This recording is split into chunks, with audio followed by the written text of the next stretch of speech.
बोल श्री कृष्ण भगवान की जय। अपने नंद बाबा 9 लाख गऊ दूध थी घर में। यशोदा मैया मेड़े बिलोती और गाया दुआवता, सगड़ो घर को काम करता, माखन लाला ने खुआता, लाला की सेवा करता।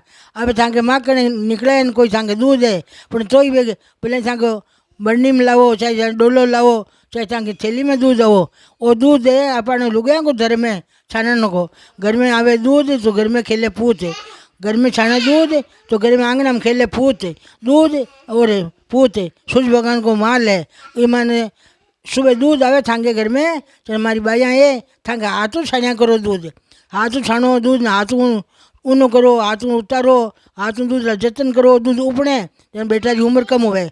दही छाछ नाला में ढोले तो बेटा की उम्र कम होवे, तो दही छाछ नाला में नहीं ढोलना, कोई खेली में गाल दो। दूध ध्यान रखना, उपड़नो नहीं, दूध थांगे हाथों लीजो छानी जो। बोल शिवान की जय।